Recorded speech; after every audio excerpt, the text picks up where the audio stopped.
Hello everyone, hi, good morning. This is Alok Ojha. Welcome to Raj Malhotra's IAS. दोस्तों, आज हम लोग एक बहुत ही इंपॉर्टेंट टॉपिक पर डिस्कशन करने वाले हैं, दैट इज बुद्धिज्म। लेकिन इस टॉपिक पर मैं डिस्कशन शुरू करूं इससे पहले सबसे पहले स्टूडेंट्स के दिमाग में एक मिथ होता है, सर हिस्ट्री एक रट्टा मारने वाला सब्जेक्ट है। दोस्तों, तरीका और सलीका थोड़ा सा डिफरेंट कर लिया जाए तो हिस्ट्री बहुत ही इंटरेस्टिंग सब्जेक्ट बन जाएगा। और मैं आपको एक छोटी सी 2 स्टोरी सुनाऊंगा। मुझे नहीं लगता कि इसके बाद आपको ज्यादा कुछ रट्टा मारने की जरूरत पड़ेगी। बहुत सारे फैक्ट्स, बहुत सारे कॉन्सेप्ट्स बहुत आसानी से क्लियर हो जाएंगे। And we are going to follow a very very simplistic pattern, and that is SFC, story, fact and concept. अब मैं आपको स्ट्रैटेजी का और स्टोरी का एक छोटा सा कहानी सुनाकर महत्व समझाऊंगा। ठीक है दोस्तों, आपने सुना ही होगा नंदा डायनेस्टी के बारे में। नंदा डायनेस्टी के आखिरी राजा हुआ करते थे धनानंद। बहुत ही घमंडी राजा, बहुत ही क्रूर शासक। ऐसा कहा जाता था कि वो जनता पर कर का बोझ डालते थे, टैक्सेस का बोझ डालते थे। और यहां पर राजा की नैतिक रिस्पॉन्सिबिलिटी क्या होती है कि जो टैक्सेस आपने जनता से वसूल किया है, you should spend that for welfare of the people. Now this person used to sponsor his own lavish lifestyle. ऐसा कहा जाता था कि धनानंद के कोर्ट में एक स्कॉलर हुआ करते थे, बखूबी सब लोग इनको जानते हैं। इनको कौटिल्य या चाणक्य या विष्णुगुप्त भी कहा गया है। अब थोड़ा सा बैकग्राउंड में जाता हूं मैं। चाणक्य, ऐसा कहा जाता था जब ये 6-7 वर्ष के होंगे तो एक बार ये अपने घर के बाहर खेल रहे थे। एक एस्ट्रोलॉजर इनके घर आए हैं और एस्ट्रोलॉजर ने इनकी माताजी से कहा, यदि आपके बेटे के दांत पर नाग का चिन्ह होगा तो आने वाले समय में यह बहुत बड़ा मंत्री बनेगा या बहुत बड़ा सम्राट बनेगा। Instead of being happy, his mother started weeping, she started crying.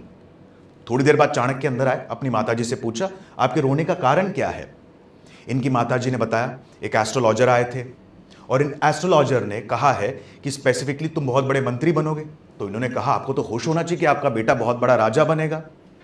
In that case इन्होंने कहा, यदि तुम मंत्री बन जाते हो या बहुत बड़े राजा बन जाते हो, तुम्हारे बहुत सारे दुश्मन होंगे and you will die probably at a very early age. लेकिन आप विधि का विधान देखें, ही became an important minister in the court of Dhanananda. Dhanananda का रवैया मैं आपको बता चुका हूं, घमंडी एवं क्रूर शासक।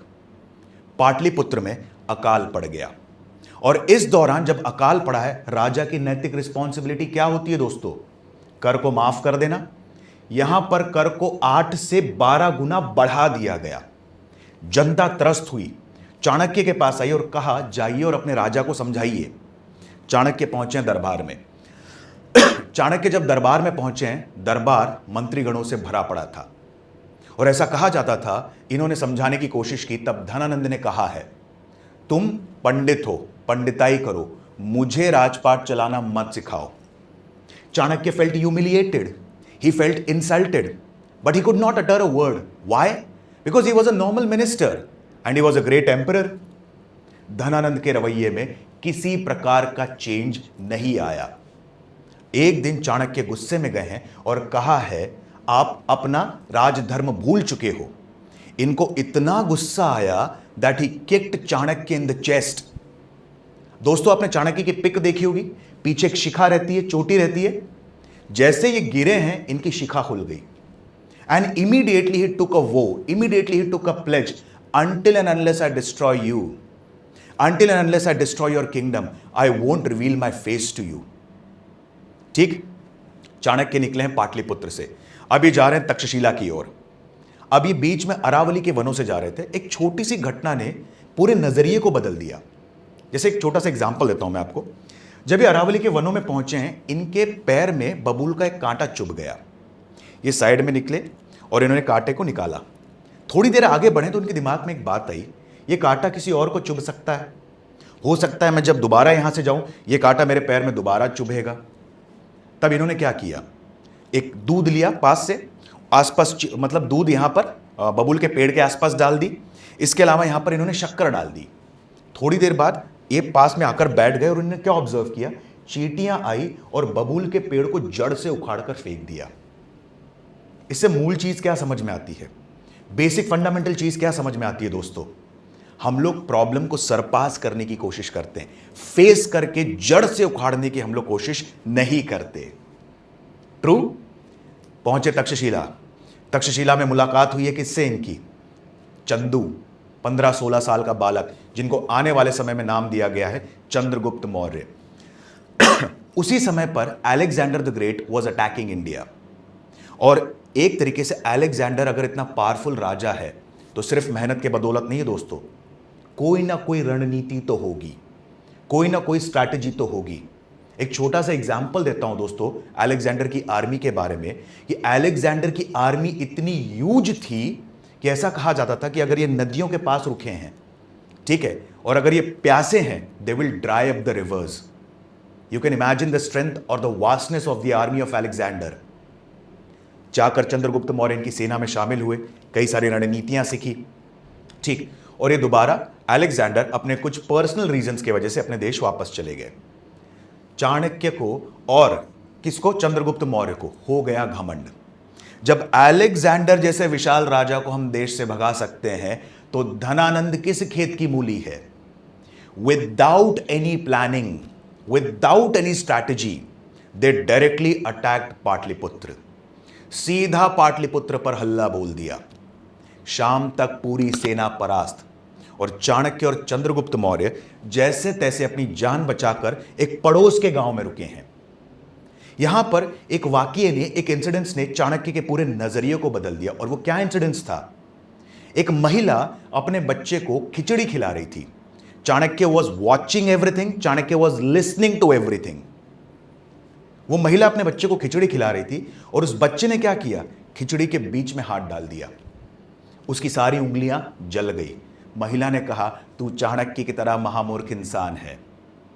किसी भी चीज को खाना है तो परिधि से खा, सरकमफरेंस से खा, तेरी भूख भी मिटेगी, एंड इन दैट केस वो ठंडा भी होगा। In that case Chanakya immediately realised his mistake and came up with a new theory called as Saptanga theory. प्रशासन चलाने के 7 अलग अलग अंग। और इसके बाद मौर्य साम्राज्य के एक नए राजा बने चंद्रगुप्त मौर्य। करेक्ट दोस्तों, इस कहानी से हमको क्या सीखने को मिला? इस कहानी से हमको सबसे इंपॉर्टेंट फैक्ट एक चीज सीखने को मिली। आप मेहनत तो जरूर कीजिए सिविल सर्विसेज के प्रिपरेशन में, लेकिन यदि आपके पास प्रॉपर डायरेक्शन नहीं है, प्रॉपर स्ट्रैटेजी नहीं है, स्ट्राइकिंग पॉइंट नहीं है, तो हो सकता है आपको सफलता काफी लेट मिले। तो यहां पर सिविल सर्विसेज के दौरान सबसे महत्वपूर्ण चीज क्या है? स्ट्रैटेजी। अब मैं एक छोटा सा एग्जाम्पल बुद्धिज्म समझाऊंगा। अगर मैं आपको पूछूं महाभिनिष्क्रमण क्या है, धर्म चक्र परिवर्तन क्या है, तथागत क्या है, साक्य मुनि क्या है, तो आप कुछ समय तक इसको रट्टा मारकर याद रख लोगे। लेकिन जब मैं आपको एक स्टोरी सुनाऊंगा और इस स्टोरी को बेसिक फैक्ट और कॉन्सेप्ट से कोरिलेट करके बताऊंगा, I am damn sure about this दोस्तों, आप लाइफ टाइम तक इसको नहीं भूलोगे। चलो ट्राई करके देखते हैं हम लोग, ठीक। Now let's begin with the topic Buddhism. अब मेरी बातों को ध्यान से सुनना, ध्यान से समझना। बुद्ध का ओरिजिनल नाम था सिद्धार्थ। सिद्धार्थ का अर्थ होता है one who achieves his aim irrespective of the circumstances. Buddha के पिताश्री का नाम था शुद्धोदन, इनकी माताश्री का नाम था महामाया। ऐसा कहा जाता है कि जब इनकी माताश्री प्रेग्नेंट हुआ करती थी तो इनके ड्रीम में एक सफेद हाथी आया है, और सफेद हाथी के 1.5 टस्क हुआ करते थे। सुबह उठी और इन्होंने अपने पति शुद्धोदन से अपने ड्रीम के बारे में बताया। शुद्धोदन ने इनके एस्ट्रोलॉजर को बुलाया। एस्ट्रोलॉजर ने कहा है इस ड्रीम का अर्थ यह है कि आपको एक सुखद खबर मिलेगी और एक दुखद खबर मिलेगी। ऐसा कहा जाता था कि इन्होंने अपनी इच्छा दर्शाई कि चाहे ये जो भी बालक या बालिका होगी, I want to deliver this baby boy or a girl at my home place. और इनका जो मायका था वो नेपाल में था, लुम्बिनी में। अब ये कपिलवस्तु से लुम्बिनी जाने के लिए निकली हैं। अब जैसे ही जाने के लिए निकली और लुम्बिनी पहुंची ही थी तो साल के पेड़ के नीचे she started getting labour pains. इनको पेट में दर्द होना शुरू हुआ, and she delivered a baby boy under a साल ट्री। ऐसा कहा जाता है एक सुखद खबर मिल गई, और बालक के जन्म के 7 दिन पश्चात शी पास्ड अवे। महामाया की डेथ हो गई, एक दुखद खबर। समय बीतता चला गया। अब ये थोड़े से बड़े हुए सिद्धार्थ। एक और फैक्ट बता देता हूं दोस्तों, सिद्धार्थ के जन्म को भारत में बुद्ध पूर्णिमा के रूप में या वेसका के रूप में मनाया जाता है साउथ ईस्ट एशियन कंट्रीज में। ठीक, समय बीतता चला गया। हिमालय से एक बहुत बड़े संत आए जिनका नाम था असिता। असिता ने बालक को हाथ में लिया और वो संत थे, उनकी बड़े बड़े बाल थी, बड़ी बड़ी जटाएं थी। बालक इनके हाथ में खेलने लगा तो जो पैर था बालक का वो इनकी जटाओं में फंस गया। संत ने बालक के पैर की तरफ देखा और शुद्धोधन से कहा, आने वाले समय में यह बहुत बड़ा धर्मगुरु बनेगा और धर्म के मायने को चेंज करके रख देगा। शुद्धोधन जो इनके पिताश्री थे परेशान हो गए, इतना विशाल साम्राज्य जो मैंने स्थापित किया है, ठीक है, और ऐसा कहा जाता है अगर ये धर्मगुरु बन गया तो इस साम्राज्य का मैं क्या करूंगा। सिद्धार्थ ने जीवन में दुख, पेन, सफरिंग क्या होता है नहीं पता। At the very young age of 16 he was married to Yashoda. ठीक, ऐसा कहा जाता है। राहुल इनके एक पुत्र हुआ करते थे। बेसिकली आगे बढ़ूं, 29 वर्ष की उम्र में एक बार इनके पिताश्री कहीं और गए थे भ्रमण करने के लिए, तो ये अपने चैरियटर चन्ना के साथ नगर भ्रमण पर निकले हैं। 4 चीजों ने इनके जीवन जीने के सलीके को ही बदल दिया and these are called as 4 great sites. पहला क्या था? पहली साइट अगर हम लोग बात करें तो यहां पर थी specifically a sick man groaning with pain. ठीक, एक बीमार व्यक्ति जो दर्द से करा रहा था। An old man bent with age. Third, a corpse और अ डेड बॉडी, एक मृतक शरीर। और चौथा, एक सन्यासी। He was very much fascinated towards that सन्यासी, that ascetic. Why? यहां पर पूरे दुनिया में इतना पेन है, दुख है, सफरिंग है। दिस सन्यासी इज सो काम, कूल एंड कंपोज, चेहरे पर हल्की सी शिकन नहीं। सन्यासी के पास गए और एक हाइपोथेटिकल डायलॉग हुआ। अब एक छोटा सा एग्जांपल देता हूं मैं, ठीक है। एक बार एक खजाना था और सारे देवी देवताओं ने सोचा इस खजाने को कहीं ना कहीं पर छुपाना है, तो सबने सजेस्ट किया एक काम करो कि इसको धरती के अंदर डाल दो। ठीक है, सबने एक्सेप्ट किया। एक देवता ने कहा आने वाले समय में साइंस एंड टेक्नोलॉजी, विज्ञान इतना डेवलप हो जाएगा कि इंसान आसानी से धरती के अंदर पहुंच जाएगा। एक्सेप्टेड। किसी ने कहा इसको अंतरिक्ष में डाल दो, स्पेस में डाल दो। जब इंसान धरती के अंदर पहुंच सकता है तो उसको स्पेस में पहुंचने में कितना समय लगेगा। एक देवता ने कहा है इसको कहीं मत डालो, इसको इंसान के अंदर डाल दो, क्योंकि इंसान अपने अंदर कभी झांक कर नहीं देखेगा। और इन दैट केस जिस दिन इंसान ने अपने अंदर झांक कर देख लिया, यह खजाना उसका। करेक्ट। ये सारी बातों से कहीं ना कहीं पर Siddhartha got fascinated and at the very young age of 29 he decided to renounce his worldly life completely. और 29 वर्ष की आयु में मध्य रात्रि में इन्होंने अपना सांसारिक जीवन त्याग दिया। और इसी प्रक्रिया को, इसी प्रोसेस को बुद्धिज्म के इतिहास में कहा जाता है महाभिनिष्क्रमण। I repeat, महाभिनिष्क्रमण। समझ में आया दोस्तों यहां तक की चीजें? ठीक है, now let me change the slide once. देखो, महाभिनिष्क्रमण। अब घर त्यागने के बाद सबसे पहले पहुंचे राजगृह, जो कि उस समय पर मगध की राजधानी थी, और यहां पर इनकी मुलाकात हुई है बिंबिसार से। ठीक, अब बिंबिसार शुद्धोधन के बहुत अच्छे मित्र। शुद्धोधन कौन? सिद्धार्थ के पिताश्री। इनके काफी अच्छे मित्र थे ये। इन्होंने कहा कि अपना राजपाट, मेरा कुछ हिस्से का राजपाट आप संभालो। तब सिद्धार्थ ने कहा अगर मुझे राजपाट की ही लालसा होती तो मैं खुद एक प्रिंस हूं। Why would have I renounced my worldly life?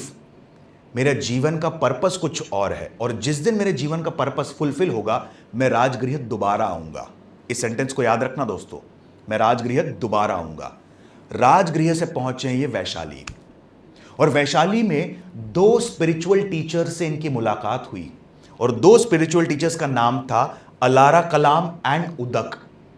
इनसे इन्होंने मेडिटेशन की प्रैक्टिसेस सीखी। He became so expert in meditation कि उदक ने कहा अब मेरी जगह पर अन्य लोगों को तुम मेडिटेशन सिखाओ। तब यहां पर सिद्धार्थ ने सेम उत्तर दिया, मेरे जीवन का पर्पस कुछ और है। घर त्यागा, घर त्यागने के बाद राजगृह, राजगृह के बाद वैशाली। अब ऐसा कहा जाता था कि 35 एज तक he lived life of ascetic. चाहे धूप हो, बारिश हो, गर्मी हो, सर्दी हो, he walked bare footed for the miles. मीलों तक ये नंगे पैर चल रहे हैं। टॉर्सो, टॉर्सो मतलब कमर के ऊपर का हिस्सा हमेशा नग्न रहता था, चाहे बारिश, धूप, सर्दी, कुछ भी। अब ये पहुंचे गया, और गया में निरंजना या फाल्गु नदी के तट पर जाकर चक्कर खाकर गिर गए। तब यहां पर एक किसान की बेटी थी जिनका नाम था सुजाता। वो यहां से गुजर रही थी, उनकी नजर इन पर पड़ी, and Sujata offered him rice milk for the first time. और राइस मिल्क प्राप्त करने के बाद ऐसा कहा जाता है, ऑन द बैंक्स और निरंजना और फाल्गु रिवर, ठीक, on the banks of Niranjana और Falgu river, under a peepal tree, he continuously meditated for 49 days, and on 49th day he attained nirvana. निर्वाण का मतलब enlightened one, ज्ञान की प्राप्ति होना। और तब से सिद्धार्थ को कहा जाने लगा Buddha, that is enlightened one। जैसे ही इनको ज्ञान की प्राप्ति हुई है, इन्होंने सबसे पहली मुद्रा जो की है वो है भूमि स्पर्श मुद्रा। आपने देखा होगा दोस्तों, जो योगिक होते हैं ये पद्मासन में बैठते हैं, इन्होंने अपना हाथ अपने घुटने पर रखा और इससे धरती को स्पर्श किया। ये क्या सिग्निफाई करता है? मुझे ज्ञान की प्राप्ति हुई है। इसका सिग्निफिकेंस क्या है? इसका एविडेंस क्या है? ये धरती इसका साक्ष्य है। और ये प्रश्न दोस्तों यूपीएससी प्रीलिम्स में पूछा जा चुका है। ठीक, इन्होंने अपना पहला प्रवचन, अपना पहला सरमन सारनाथ वाराणसी में दिया, और इसको कहा जाता है धर्म चक्र परिवर्तन। आई रिपीट, धर्म चक्र परिवर्तन। और यहां पर इन्होंने एक मुद्रा की थी विच इज लाइक धर्म चक्र मुद्रा। It is in this manner. इसका सिग्निफिकेंस क्या है? What ever Buddha is saying is directly coming from heart of Buddha. ठीक, इनको साक्य मुनि भी कहा गया है क्योंकि इनके पिताश्री, जैसे मैं आपको बता चुका हूं, ये साक्य वंश के हेड हुआ करते थे। 35 वर्ष की आयु में इनको ज्ञान की प्राप्ति हुई थी, और ऐसा कहा जाता था स्पेसिफिकली कि कहीं ना कहीं पर इन्होंने 80 वर्ष के आसपास इनकी डेथ हुई है। कई सारे अनसुलझे प्रश्नों का इन्होंने उत्तर दिया है। अब एक छोटा सा एग्जाम्पल मैं आपको देता हूं, ठीक है? जैसे आपने सुना होगा suffering, cause of suffering, cessation of suffering, दुख। एक छोटी सी शॉर्ट स्टोरी बताता हूं, मजा आएगा सुनना दोस्तों। दुख क्या है? दुख एक धारणा है। एक छोटा सा एग्जाम्पल देता हूं मैं आपको। एक बार एक व्यापारी था जो दूर दराज के देशों में व्यापार करने के लिए जाया करता था, और बहुत बड़ा व्यापारी था, नगर सेठ था। एक दिन कहीं और व्यापार करने के लिए गया। अब इसके पास 5 से 6 घंटे का समय बचा हुआ था। इसने सोचा क्यों ना मैं कुछ चीजें अपने लिए खरीद लूं, कुछ चीजें अपने पत्नी के लिए, अपने बच्चों के लिए, अपने माता पिता के लिए खरीद लूं। ठीक, इसने सबके लिए कुछ खरीदा, और खुद के लिए एक वास बहुत पसंद आया, एक गमला बहुत पसंद आया, और ये खरीद लाया। अब ये गमले को आते ही घर पे अपने नौकर को दिया और कहा इसको डेली साफ करना, इसमें डेली फ्रेश फूल डालना। गमला मतलब फूलदान।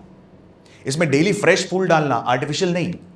ठीक, चीजें अच्छी चलती रही। एक दिन ये बैठकर भोजन कर रहा था दोपहर में, एक अचानक से कुछ चीज के टूटने की आवाज आई। ये भागता हुआ गया और नौकर से वो गमला टूट गया था। आदमी को क्रोध तो बहुत आया लेकिन कुछ बोला नहीं। क्यों? क्योंकि नौकर 15-20 वर्षों से इनके यहां काम कर रहा था और काफी ईमानदार था। अब जहां पर आदमी 5 रोटी खा रहा है, अब वो 2 ही रोटी खा रहा है, भूख ही नहीं लग रही। जहां चैन की नींद लिया करता था, अब क्या हो रहा है? अब उसको नींद ही नहीं लग रही। एक दिन वो रात में ही ऐसे टहलने लगा, जब नींद नहीं लगी तब उसने जाकर देखा कक्ष में जहां पर इनका नौकर सोया था, मस्त भोजन करके खर्राटे की नींद ले रहा था वो।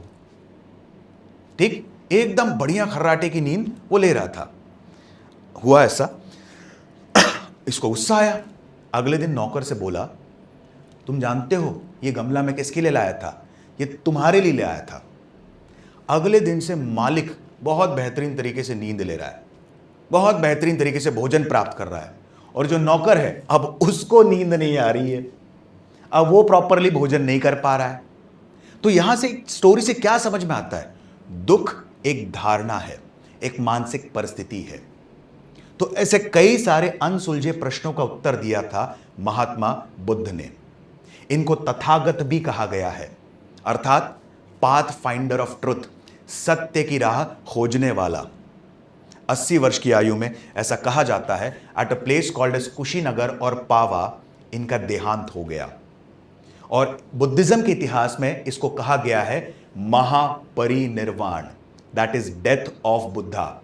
और ऐसे कहा जाता है इनके डेथ के पश्चात, ठीक है, इनके शरीर के अवशेष को 8 रॉयल फैमिलीज में बांट दिया गया और इस पर बनाया गया क्या? स्तूप। So what does stupa symbolize? Stupa simply signifies और सिंबलाइजेज महापरिनिर्वाण और death of Buddha. This is majorly about Buddhism. तो दोस्तों यहां पर मैंने कई सारी टर्मिनोलॉजीज बताई, Mahaparinirvana, Tathagata, Buddha, Mahabhinishkramana and so on. आपको लगा ये याद करने में कठिन है? हो सकता है शुरुआती तौर पे थोड़ा बहुत, लेकिन मेजरली लगा आपको? नहीं। क्यों? क्योंकि इसके पीछे एक रीजन है। I have connected all the fact and concepts with the help of a story. So पूरे इतिहास में, चाहे वो एंशियंट हो, चाहे वो मिडाइवल हो, चाहे वो मॉडर्न हो, I am going to follow a very very simple concept, that is SFC, story, fact and concept. Guys, hope you liked the video. Thank you and have a very wonderful day.